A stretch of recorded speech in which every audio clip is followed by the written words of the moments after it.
தொடர்ந்து சூப்பர் 30 செய்திகளை பார்க்கலாம்.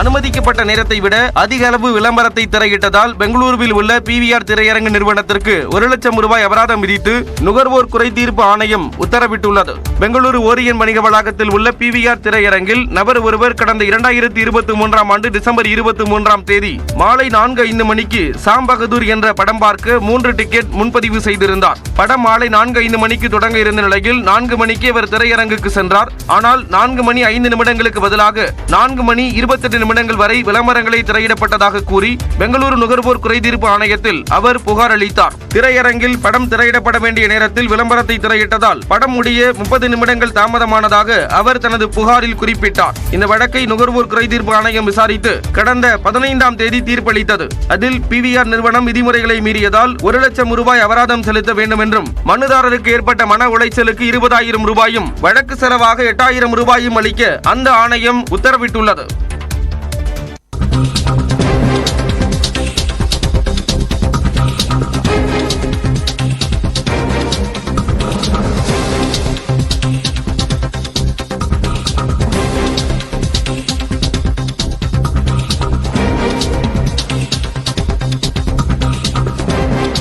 அண்மை செய்தியை பார்த்துக் கொண்டிருக்கிறோம். உயர்நீதிமன்ற உத்தரவை முறையாக நிறைவேற்றாத காரணத்தால் நெல்லை முதன்மை கல்வி அலுவலருக்கு 1 வார காலம் சிறை தண்டனை விதிக்கப்பட்டிருக்கிறது. தொடர்பான கூடுதல் விவரங்களோடு இணைகிறார் செய்தியாளர் கருணாகரன். விவரங்களை பதிவு செய்யலாம். என்ன வழக்கில் இந்த உத்தரவு?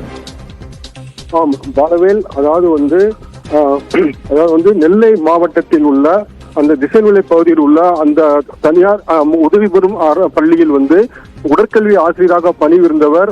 அந்த ஆசிரியை அவர் தனக்கு தன்னுடைய தற்காலிகமாக பணிபுரிந்து வருகிறேன், எனவே தன்னுடைய பணியிடத்தில் காலியாக இருப்பதால் தன்னை நிரந்தரமாக பணி அமர்த்த வேண்டும் என்று முதன்மை கல்வி அலுவலரிடம் மனு அனுப்பியிருந்தார். ஆனால் அந்த மனுவை அவர்கள் நிராகரித்து விட்டனர்.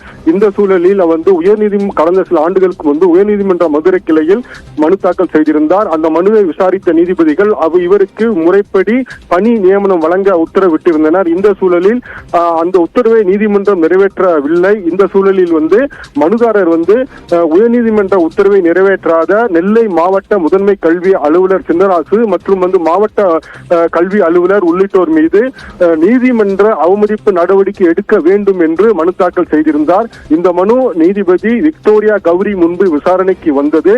அப்பொழுது நீதிபதிகள் உயர்நீதிமன்ற உத்தரவை நிறைவேற்றாத அந்த மாவட்ட கல்வி அதிகாரி சின்னராசுக்கு 6 வார காலம் சிறை தண்டனை விதித்து உத்தரவிட்டார். பாலவேல், விவரங்களுக்கு நன்றி கருணாகரன். கோரிய நிதியை மத்திய அரசு ஒதுக்காத நிலையில் தொடர்ந்து தமிழ்நாட்டை மத்திய அரசு வஞ்சிப்பதாக நியூஸ் 18 செய்தியாளரின் கேள்விக்கு துணை முதலமைச்சர் உதயநிதி ஸ்டாலின் குற்றம் சாட்டியுள்ளார்.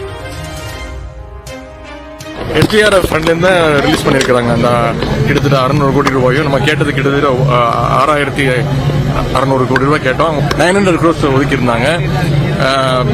மீண்டும் வலியுறுத்தி கேட்டிருக்கிறோம். தொடர்ந்து தமிழ்நாடு வஞ்சிக்கப்பட்டிருக்கிறது. தமிழ்நாட்டு மக்கள் பார்த்துக்கிட்டு இருக்காங்க.